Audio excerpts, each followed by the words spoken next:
Salut très cher Capricorne, bienvenue sur ma chaîne Intuition des Sérines. J'espère que vous allez bien. Allez, on va commencer tout de suite. Quelqu'un enquête sur votre vie, chère âme. Pas ouvertement, pas d'une manière qu'ils admettraient jamais. Ils le font tranquillement, soigneusement, et avec un niveau d'intention qui honnêtement me dit tout sur à quel point ils se sentent menacés par vous. Ce qui est vraiment intéressant pour moi, et c'est là que cela devient en couche, c'est qu'ils n'ont pas commencé avec les méthodes évidentes. L'énergie que je ressens suggère qu'ils sont allés voir quelqu'un d'abord. Quelqu'un avec une autorité spirituelle, quelqu'un qui croyait pouvoir lire les gens dans des situations, un, un médium, un cartomancien, quelqu'un dans ce monde. Ils se sont assis devant cette personne et ont demandé à propos de vous. Ils voulaient savoir ce que vous faites, où vous vous dirigez, à qui vous êtes connecté, mais ce qu'ils ont entendu en retour ne les a pas satisfaits. Et cette insatisfaction est exactement ce qui a mis tout le reste en mouvement. Regardons ce que ces cartes révèlent. Deux cartes ont sauté pendant que je mélangeais. Chère âme, l'une a atterri face visible, l'autre face cachée. Je prends cela comme un signe que cette énergie veut vraiment être entendue aujourd'hui. Quelque chose se fraye un chemin et ne peut plus rester caché. Très bien, chère âme, nous avons déjà ces deux cartes qui ont choisi de se montrer, et maintenant je vais en tirer 7 autres du jeu. Cela nous donne une image complète de ce qui se passe vraiment autour de vous en ce moment. 7 cartes sont placées face cachée sur la table. Je peux déjà sentir le poids de cette énergie juste assise ici. Et honnêtement, c'est dense. Il y a quelque chose de très délibéré, de très calculé qui bouge autour de vous en ce moment. Et j'ai besoin que vous restiez avec moi alors que nous traversons cela ensemble, car ce qui passe n'est pas quelque chose que vous devriez prendre à la légère. Ces cartes sont sur le point de nommer exactement ce qui s'est passé dans votre dos. L'énergie ici est déjà si révélatrice, chère âme, et j'ai besoin que vous vous prépariez vraiment pour ce que ces 3 premières cartes révèlent. Nous avons le hiérophante, le 6 de pentacle et les amoureux, donc tout de suite je perçois cette énergie d'enquête. Quelqu'un passant par des canaux, par des personnes, par des connexions pour vous atteindre. Le hiérophante me dit qu'ils ont commencé avec une source spirituelle. Le 6 de pentacle me montre des ressources échangées. Et les amoureux, chère âme, ils essaient spécifiquement de cartographier vos alliances. Et cela seul devrait vous dire tout sur leurs intentions. Le hiérophante. Quand cette carte est apparue comme la toute première carte dans cette lecture, j'ai immédiatement ressenti ce sens de quelqu'un assis en face d'une figure d'autorité, quelqu'un qui est censé détenir une connaissance sacrée, quelqu'un qui lie les gens pour gagner sa vie, et c'est exactement ce que l'énergie que je perçois me montre ici. Ce qui est vraiment intéressant, c'est que celui qui enquête sur votre vie, chère âme, n'a pas commencé par les ragots. Il n'a pas commencé en demandant autour de votre cercle social.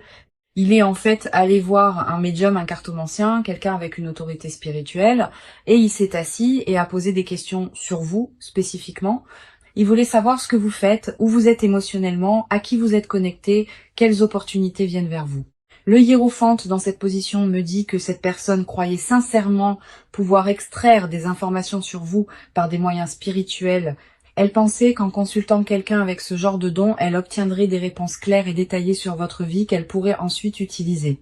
Mais voici ce que je trouve si fascinant à propos de cette carte apparaissant en premier. Le hiérophante représente aussi la vérité établie. Et parfois, la vérité qui passe par une lecture authentique n'est pas la vérité que quelqu'un veut entendre. Ce qu'ils ont reçu en retour ne les a pas satisfaits. Les réponses étaient soit trop vagues, soit trop honnêtes, soit pointées vers leur propre comportement.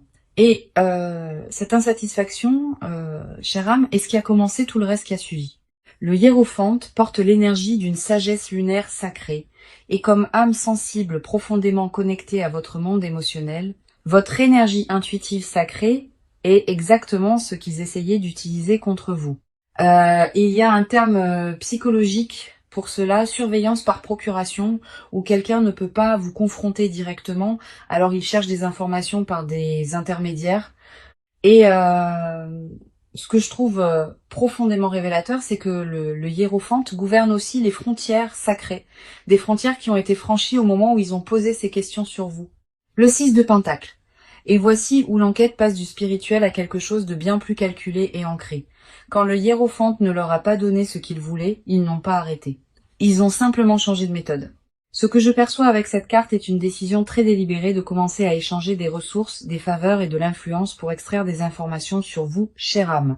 Et c'est là que cela devient personnel parce que cela signifie que quelqu'un dans votre cercle, quelqu'un que vous connaissez et en qui vous avez confiance, est compensé d'une certaine manière pour partager des détails sur votre vie. Maintenant, je veux être clair. Cela ne ressemble pas toujours à de l'argent qui change de main.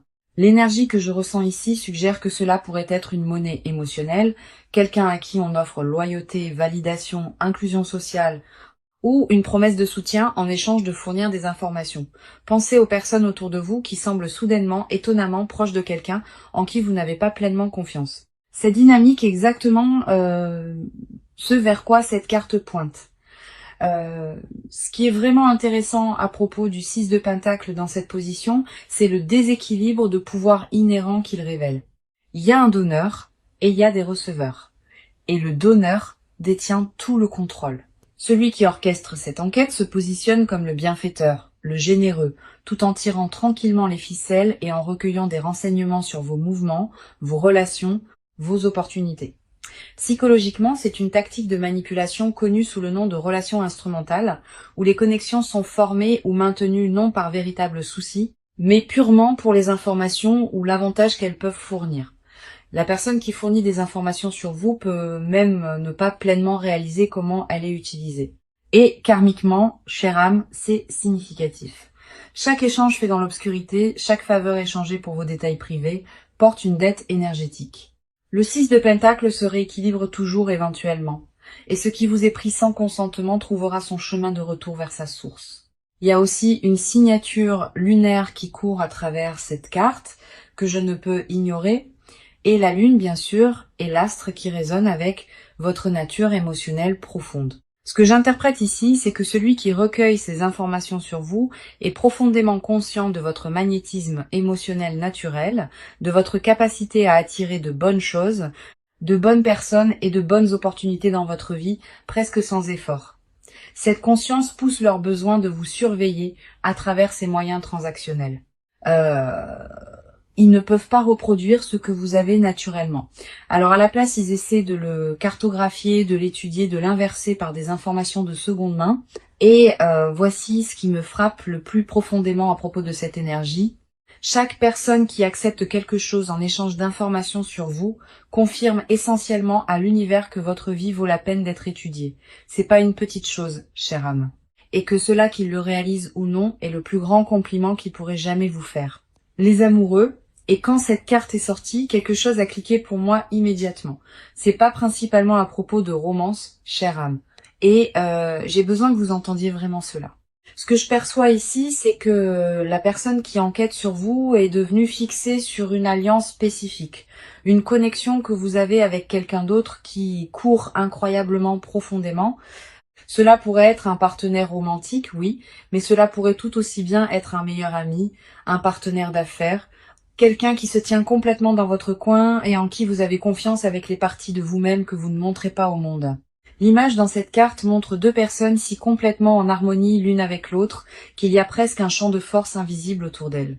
Cette bulle sacrée de confiance et de compréhension est exactement ce que l'enquêteur essaie de pénétrer. Il veut savoir à quel point ce lien est solide. Il veut savoir s'il y a des fissures qu'il pourrait exploiter pour créer de la distance entre vous et cette personne. C'est pas de la curiosité passive. C'est de la triangulation stratégique, un modèle de manipulation où quelqu'un s'insère dans une dynamique spécifiquement pour déstabiliser une connexion existante. Votre personne, qui qu'elle soit, fait partie de votre armure énergétique en ce moment. Et à un certain niveau, l'enquêteur le sait déjà. Astrologiquement, les amoureux sont gouvernés par les Gémeaux, le signe de la communication et de la dualité. Et ce que je trouve profondément révélateur ici, c'est que la connexion même qu'ils essaient de cartographier et éventuellement de couper est la chose exacte qui vous fournit le plus de protection en ce moment. Plus cette alliance reste forte, chère âme, plus leur enquête devient difficile. L'énergie se construit déjà si fortement ici, chère âme, et nous avons encore 7 cartes qui attendent de parler. Je retourne les 3 prochaines cartes maintenant. Et nous avons le 9 de bâton, le roi de coupe et le 7 de bâton. Maintenant, nous entrons directement dans votre énergie, chère âme. Ces 3 cartes ne concernent plus l'enquêteur. Elle vous concerne et comment vous bougez à travers tout cela. Ce que je perçois, c'est une image de quelqu'un qui sent que quelque chose ne va pas, qui traite tout cela intérieurement avec une incroyable profondeur émotionnelle et qui construit déjà ses défenses. Et c'est exactement ce qui doit se passer en ce moment.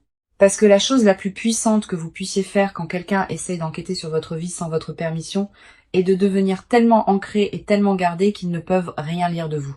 Le 9 de bâton. Et cette carte parle directement à quelque chose qui se passe en vous, chère âme, quelque chose que vous n'avez peut-être pas pleinement nommé encore, mais que votre corps a absolument, vous l'avez déjà ressenti. Pas d'une manière claire et définissable, mais de cette manière tranquille et persistante où quelque chose c'est simplement. Un léger malaise quand certaines personnes posent certaines questions sur votre vie. Un sentiment d'être observé d'une distance que vous ne pouvez pas tout à fait localiser. Votre système nerveux a enregistré ces signaux bien avant que votre esprit conscient ne rattrape. Ce qui rend cette carte si significative ici, c'est que le 9 de bâton parle à quelqu'un qui a déjà traversé ce genre de violation de frontières auparavant. Une expérience précédente où quelqu'un a accédé à votre vie sans votre consentement a en fait aiguisé vos instincts plutôt que de les briser. Vos blessures passées sont devenues votre système d'alerte précoce. Et en ce moment, ce système se déclenche. Cette garde inexplicable que vous portez ces derniers temps, cet instinct de tenir certaines informations plus près, cette réticence subtile à partager des mises à jour même avec des personnes familières, faites-y confiance complètement. Astrologiquement, Mars gouverne l'énergie défensive de cette carte. Et Mars active actuellement vos réponses d'autoprotection instinctive pour une raison. Votre intuition n'est pas de la paranoïa, chère âme, c'est de la précision.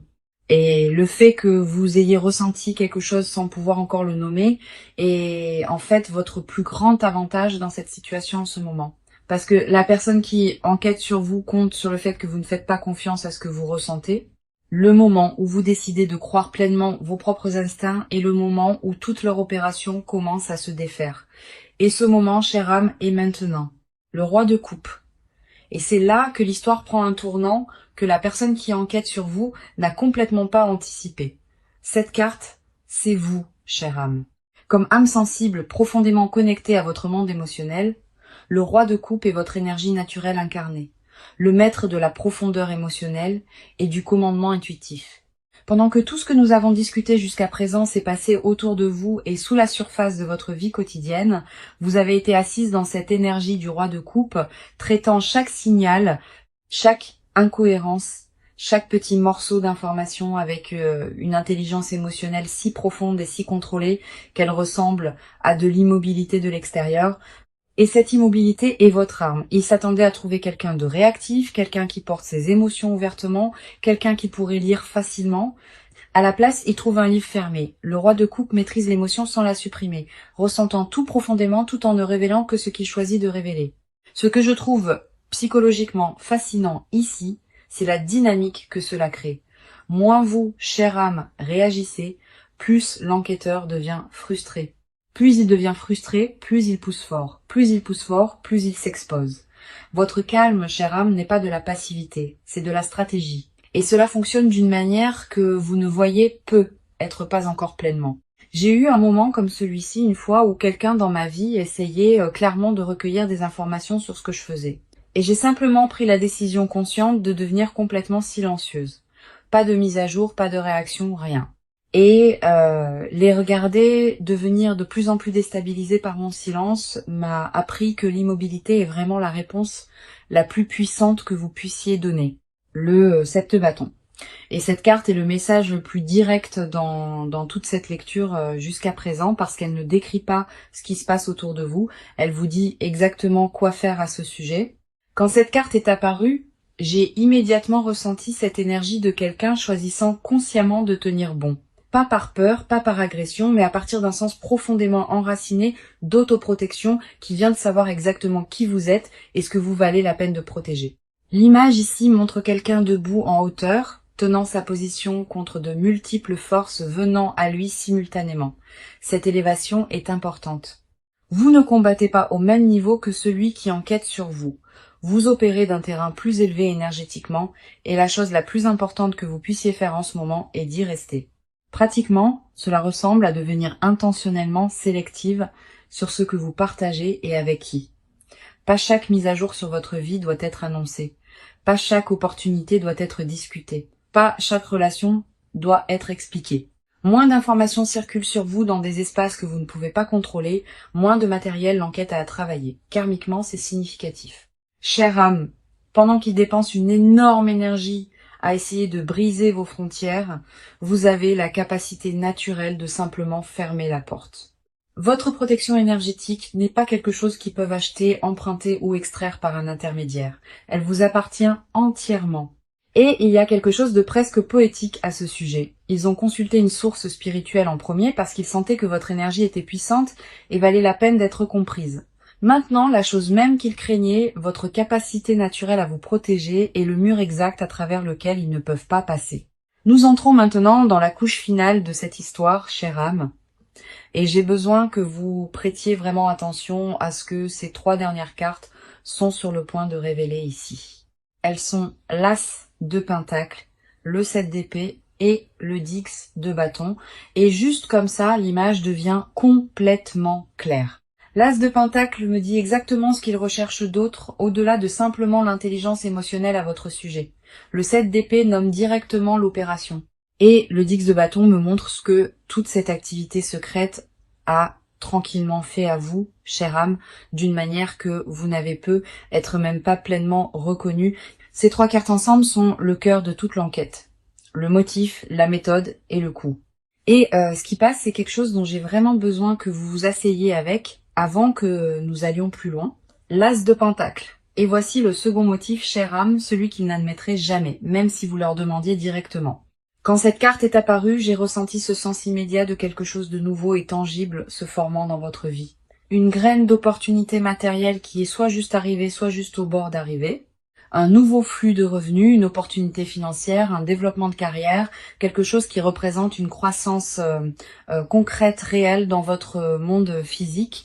Et ils le savent ou ils le soupçonnent. Et ce soupçon les ronge d'une manière que l'intelligence émotionnelle dont nous avons discuté plus tôt ne peut tout simplement pas expliquer. Ce que j'interprète ici, c'est que cette enquête n'a jamais été purement à propos de sentiments ou de relations. Il y a une couche très ancrée, très pratique d'envie qui dirige cela. Quelqu'un dans votre orbite a vu quelque chose changer dans vos circonstances matérielles et veut comprendre exactement comment c'est arrivé, qui vous a aidé, quelles connexions ont rendu cela possible, quelles opportunités viennent encore vers vous. Psychologiquement, cela s'appelle l'envie de ressources et c'est l'un des motivateurs les plus puissants pour un comportement secret. Ils ne peuvent pas vous demander directement parce que cela exposerait leur conscience de votre croissance. Alors à la place, ils recueillent des informations par les canaux que nous avons déjà vus, par des intermédiaires, par des échanges, par l'observation. Votre nouveau commencement, chère âme, est la chose même qui vous rend digne d'être étudié et cela devrait vous dire tout sur où vous vous dirigez. Parce que les gens n'investissent pas autant d'énergie à enquêter sur quelqu'un qui se tient immobile. Ils ne viennent que pour ceux qui sont clairement et indéniablement en train d'avancer vers quelque chose de remarquable. Le 7 d'épée. Et le voici, chère âme, la carte qui nomme tous ceux autour de quoi nous avons tourné dans toute cette lecture, exposée dans une clarté complète et indéniable. Quand cette carte est apparue, j'ai senti quelque chose changer dans l'énergie de cette lecture. Comme un rideau tiré pour révéler exactement ce qui s'est passé dans les ombres de votre vie. C'est la carte de l'opération secrète, de l'information recueillie sous le couvert de l'obscurité, de quelqu'un se déplaçant dans votre monde comme un voleur qui s'est convaincu qu'il est simplement stratégique. L'imagerie ici est frappante et incroyablement spécifique à votre situation. Des figures sombres se déplaçant dans la nuit, soigneusement, délibérément, collectant des morceaux d'informations un par un, tout en croyant qu'elles sont complètement invisibles. Ces figures représentent le réseau qui a été assemblé autour de vous, les intermédiaires que nous avons vus dans le 6 de Pentacle, la sonde d'alliance que nous avons vue dans les amoureux, tout cela coordonné et intentionnel. Ce que j'interprète ici, c'est un effort très organisé pour construire une image complète de votre vie à partir de fragments. Un commentaire ici, une observation là, un morceau d'information échangé contre une faveur, aucun obtenu directement de vous. Tout assemblé dans l'obscurité et rapporté à celui qui orchestre cela. Pratiquement, cela peut ressembler à des personnes dans votre cercle étant inhabituellement curieuses sur des détails très spécifiques. Votre emploi du temps, vos finances, vos nouvelles connexions, vos plans. Cela peut ressembler à des conversations qui semblent désinvoltes, mais se sentent étrangement pointues. Cela peut ressembler à quelqu'un qui vous connaît à peine, sachant d'une certaine manière des choses sur votre vie que vous n'avez jamais partagées avec lui directement. Mais voici où le karma de cette carte devient si significatif. Chère âme, le 7 d'épée porte en lui la graine de sa propre exposition. Tout ce qui est recueilli dans l'obscurité laisse une trace. Chaque échange fait en secret crée un témoin. Chaque personne recrutée dans ce réseau devient un point potentiel de défaisement parce que les personnes utilisées comme instruments réalisent éventuellement qu'elles ont été utilisées. Ce qui est construit contre vous dans les ombres en ce moment construit simultanément le dossier contre eux. Chaque mouvement qu'ils font en secret est enregistré par l'univers dans un registre auquel ils ne peuvent accéder ou effacer. Et au moment où ce registre s'ouvre, chère âme, tout ce qu'ils ont collecté deviendra la preuve même de leurs propres intentions. La chose la plus dangereuse à propos d'opérer dans l'obscurité, c'est que vous oubliez éventuellement que la lumière existe. Et quand elle vient, elle illumine tout et tout le monde sans miséricorde ni exception. Le Dick de bâton. Et cette carte m'a brisé un peu le cœur quand elle est apparue parce qu'elle parle à quelque chose que vous, chère âme, avez porté complètement seul et que vous ne vous êtes probablement pas pleinement permise de reconnaître. Tandis que les cartes précédentes nous ont montré ce qui se passe autour de vous et pourquoi cette carte me montre ce que cela vous coûte vraiment. Pas financièrement, pas socialement, mais énergétiquement et émotionnellement dans les moments tranquilles quand personne ne regarde. L'image ici montre quelqu'un courbé sous le poids d'un énorme paquet, avançant toujours, fonctionnant toujours, se présentant toujours, mais clairement épuisé d'une manière qui va au-delà de la fatigue ordinaire. Cet épuisement est ce que je perçois de votre énergie en ce moment, chère âme. Le genre spécifique qui vient d'une hypervigilance soutenue, du fait de devoir surveiller constamment vos mots, votre partage, votre confiance, votre environnement. Pratiquement, cela se manifeste comme une fatigue mentale difficile à expliquer aux autres, une réticence à se détendre complètement, même dans des espaces sûrs, un bourdonnement de fond de méfiance qui ne s'éteint jamais vraiment. Vous pourriez vous retrouver à trop réfléchir aux conversations après qu'elles se sont produites, à rejouer des interactions, à vous demander ce qui était vraiment voulu par une question ou un commentaire particulier. Ce que je veux que vous entendiez vraiment ici, c'est que ce fardeau est réel, mais il est aussi temporaire. Le 10 de bâton précède toujours un moment de libération, un point où vous choisissez consciemment de poser ce qui ne vous appartient plus à porter. Le poids de leur enquête n'est pas le vôtre à porter. Chère âme, vous n'avez pas créé cette situation et vous n'avez pas à absorber son énergie. Il y a aussi une signature de Saturne qui court à travers cette carte, l'énergie des leçons apprises par le poids et la résistance. Et ce que Saturne promet toujours, c'est que la pression que vous ressentez en ce moment n'est pas une punition, c'est un raffinement. Chaque fardeau que vous avez porté à travers cette situation a construit une version de vous qui est plus forte, plus discernante et significativement plus difficile à infiltrer que vous ne l'étiez avant que tout cela ne commence. Et nous avons une dernière carte restant dans cette lecture, chère âme. Et j'ai besoin que vous restiez avec moi parce que celle-ci va lier tout ensemble d'une manière qui, je pense, aura tellement de sens pour vous. J'étale tout le jeu sur ma paume et je vais laisser mon intuition me tirer vers exactement la carte que cette énergie a besoin en ce moment. Il y a quelque chose de très spécifique qui veut passer ici. Un dernier morceau de cette histoire qui doit être nommé à voix haute avant que nous ne fermions. Je la place face cachée sur la table, prenant juste une respiration avec elle et la retournant. Notre dernière carte est le page d'épée. Et cette carte est le visage de l'opération, chère âme. Pas le cerveau derrière, mais celui qui fait réellement le travail d'observation, de collecte et de rapport. Quand cette carte est apparue, j'ai immédiatement eu le sens de quelqu'un de plus jeune en énergie, sinon en âge. Quelqu'un déguisé d'observateur et incroyablement bon pour paraître neutre, tout en absorbant tout ce qui se passe autour de lui. C'est la personne dans votre orbite qui pose juste quelques questions de trop, qui semble sincèrement intéressée par votre vie, mais dont la curiosité a une qualité très spécifique et dirigée. Le page d'épée est un collecteur d'informations habile. Il remarque les détails, il se souvient des conversations. Il assemble des fragments en une image cohérente et passe cette image à celui qui l'a envoyée. En termes pratiques, cela pourrait être quelqu'un qui suit vos réseaux sociaux très étroitement, quelqu'un qui se positionne près de votre cercle de confiance ou quelqu'un qui initie des conversations spécifiquement conçues pour extraire des informations, tout en révélant très peu sur lui-même. Mais voici le karma qui rend cette carte si puissante dans cette position. Le page d'épée porte aussi l'énergie de la conscience intellectuelle et cette conscience coupe dans les deux sens parce que, chère âme, avec vos instincts qui s'approfondissent et votre intelligence émotionnelle du roi de coupe, vous commencez à voir cette personne avec une clarté absolue. Leurs questions commencent à se sentir pointues. Leur intérêt commence à se sentir creux. Leur enquête devient leur introduction. Et vous savez maintenant exactement qui ils sont. Cette histoire n'est pas finie encore, et je le sens dans mes os en ce moment. Quelque chose me tire encore, et j'ai besoin d'honorer cela. Alors je vais prendre la moitié de ce jeu, le retourner face visible, et laisser la toute première carte qui se révèle parler comme notre confirmation finale pour tout ce que nous avons vu aujourd'hui. Et cette carte est l'as de bâton. Et le voici, chère âme.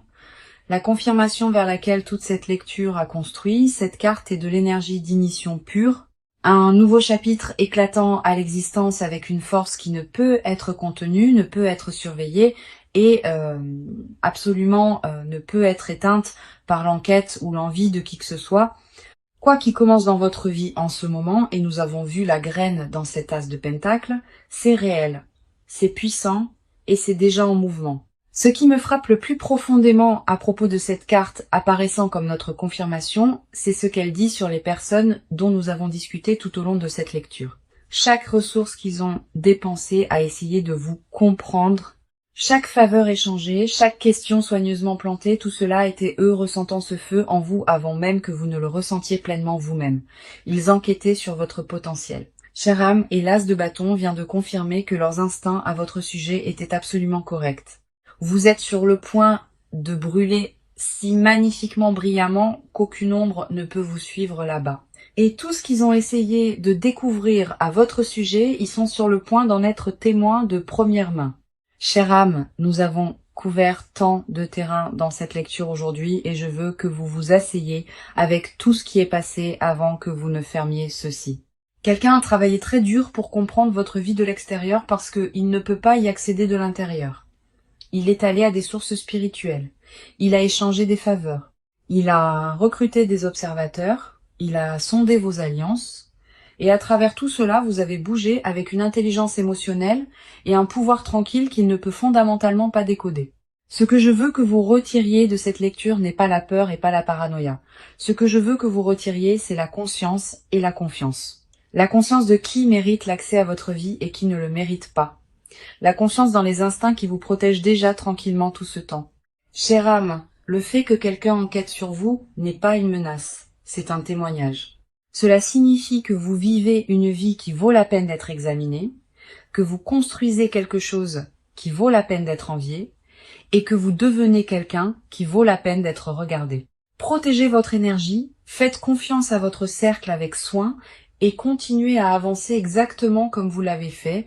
Le feu est déjà allumé, laissez-le brûler. Ceci est une lecture générale à des fins de divertissement uniquement, et j'espère qu'elle vous a apporté de la clarté et de la paix aujourd'hui. Merci beaucoup d'avoir été ici avec moi. Chère âme, prenez soin de vous, faites-vous confiance, et je vous verrai dans la prochaine.